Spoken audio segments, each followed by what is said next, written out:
इस वीडियो में हम डिस्कस करेंगे human anatomy and physiology first of BP 101 subject code and this video is all about semester first unit 4। तो unit 4 के जितने भी इंपॉर्टेंट टॉपिक्स हैं according to university examination the common question which is asked this is all about. So first question है short answer question, what is the primary neurotransmitter of sympathetic and parasympathetic nervous system. तो जो भी हम इसमें neurotransmitter बताते हैं वो हम बताते हैं प्री गैंग्लियॉनिक और पोस्ट गैंग्लियॉनिक की प्रेजेंस में। पैरासिम्पैथेटिक में जो हमारा प्रेजेंट होता है न्यूरोट्रांसमीटर वो होता है एसिटाइल कोलिन ACS, जो हम शॉर्ट में बोलते हैं। बट सिंपैथेटिक में क्या होता है, जो प्री गैंग्लियॉनिक होता है उसमें ACH होता है एंड पोस्ट में नॉन एड्रेनलिन होता है, और पैरा वाले में pre and post both ganglionic में ACH प्रेजेंट होता है। नेक्स्ट क्वेश्चन है, write the name of pigment present in rod and cell. Rod cells में होता है रोडोप्सिन एंड कोन सेल में होता है फोटोप्सिन पिगमेंट। ये इंपॉर्टेंट क्वेश्चन बहुत मोस्टली आस्क्ड है। And name the bone present in the ear. Ear में ईयर ऑसिकल्स प्रेजेंट होते हैं और ear ossicles consist of 3 bone, malleus, incus and stapes and collectively called as ear ossicles या ear bone. Then second last question है इसका short answer का, right about sense of smell. Sense of smell को हम olfaction भी बोलते हैं and I am explaining you physiology of it. So this is the physiology of olfaction और you can say sense of smell. Sense of smell में पहले क्या हो रहा है, जो ऑडोरेंट होता है वो बाइंड करता है हमारे रिसेप्टर से on an olfactory hair. Then G protein activate होता है और फिर वो एक्टिवेट क्या करता है दोबारा, एडिनाइलेट साइक्लेज। फिर इसको एक्टिवेशन होने के बाद क्या होता है, production of CAMP। Then opening of any positive channel, फिर इनफ्लो होता है सोडियम आयंस का। Then generated proteins. Then generator potential हुआ। फिर उसके बाद क्या हो रहा है, nerve impulse through olfactory nerve हुआ, ऑल्फैक्टरी बल्ब्स हुए, फिर ऑल्फैक्टरी को वहाँ पे जो ट्रैक में पहुँच गया, फिर primary olfactory area of the cerebral cortex. So this is all the physiology of olfaction.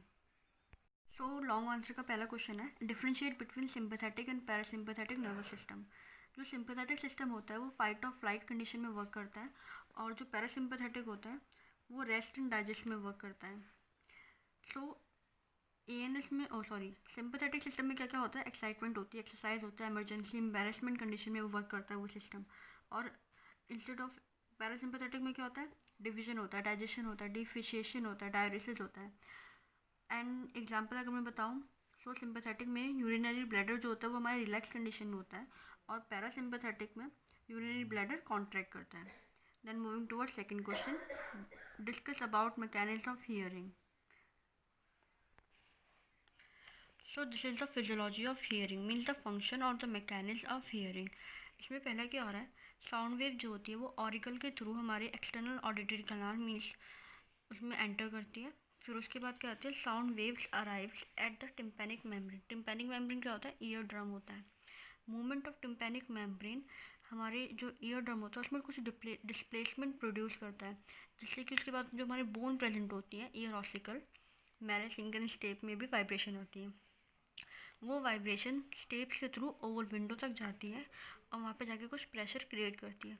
उस प्रेशर की वजह से जो हमारे ईयर के अंदर फ्लूइड प्रेजेंट होता है प्री लिम्फ में, पेरी लिम्फ में, वेस्टिबुलर डक्ट में, उसमें प्रेशर फील होता है और वो फ्लूइड हमारा मूवमेंट देता है। मूवमेंट की वजह से क्या होता है, the pressure wave distort basilar membrane of their way to the sound auricles of the tympanic duct. फिर उसके बाद क्या हो रहा है, जो वाइब्रेशन थी हमारी बेसिलर मेम्ब्रेन में जो आ गई हैं, it causes vibration to hair cell. जो भी वहाँ पे हेयर प्रेजेंट होते हैं उधर वो वाइब्रेशन आती है और हेयर के ऊपर क्या होते हैं, हमारे रिसेप्टर्स प्रेजेंट होते हैं which is against the temporal membrane. फिर जो भी वो रिसेप्टर रिसीव करते हैं हियरिंग साउंड, वो इंफॉर्मेशन देते हैं किसको, in the region of interacting of the stimulation in relate to the CNS over the structure over the cochlear branch of cranial nerve number 8. So this is the physiology of hearing. Then last question है, discuss the anatomy and physiology of eye and ear. So last question है हमारा, discuss about the anatomy and physiology of eye and ear. So ear में क्या होता है, ear में जैसे हमें एनाटॉमी बतानी है। एनाटॉमी के हम क्या बताते हैं, हम स्ट्रक्चर बताते हैं। स्ट्रक्चर में आपको सबसे पहले बनाना होता है डायग्राम, फिर उसकी लेबलिंग, फिर जो भी आप लेबल करते हैं उसका हमें बताना होता है वो कैसा स्ट्रक्चर है। लाइक हम पिन्ना होता है या ऑरिकल होता है, उसको बताते हैं वो एक्सटर्नली होता है। फिर हम बताते हैं ऑडिटरी कैनाल होती है, फिर टिम्पैनिक मेम्बर होता है, फिर ऑडिटरी ऑसिकल्स में जो भी बोन प्रेजेंट है, मेलेसिंगस टेप्स, फिर ओवल विंडो एंड नेक्स्ट जो भी क्रेनल नर्व प्रेजेंट होता है। और उसमें एक सबसे important wax producing gland present होता है हमारे ईयर में, जिसे हम बोलते हैं सेरेमिनिशियस ग्लैंड। इस पर 2 नंबर का क्वेश्चन आता है, इट इज़ वेरी इंपॉर्टेंट। और वैक्स को बोलते हैं हम सेरेमन। और ऑर्गन ऑफ हियरिंग को हम बोलते हैं कॉकलिया, और you can say organ of Corti. और कॉकलिया के अंदर 3 चैनल्स प्रेजेंट होते हैं। This is the anatomy of ear. और आई में क्या होता है, आई के एनाटॉमी में क्या होता है, it has 3 layers. First layer होती है fibrous layer, which is also called as outermost और प्रोटेक्टिव लेयर। फाइब्रस लेयर में क्या क्या प्रेजेंट होता है, कॉर्निया एंड स्केलेरा। फिर मिडिल लेयर आती है जो कि न्यूट्रिटिव पोर्शन होती है, जिसमें ब्लड वेसल्स प्रेजेंट होती हैं, वेसल्स प्रेजेंट होती हैं, और उसे हम वेस्कुलर लेयर भी बोलते हैं। वेस्कुलर लेयर में हमारे 3 पोर्शन प्रेजेंट होते हैं, choroid posterior, ciliary anterior and iris. Then जो इनर लेयर होती है हमारी, the sensory layer which contains pigment also, और उसे हम बोलते हैं रेटिना।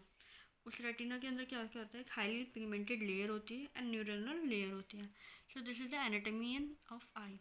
मैंने डिटेल में anatomy and physiology of eye and ear की वीडियो अपलोड कर रखी है, उसे देख लेना। And this is all about unit 4। और कोई भी आपको क्वेरी हो तो प्लीज़ मेरे को कमेंट सेक्शन में बताना। Thank you.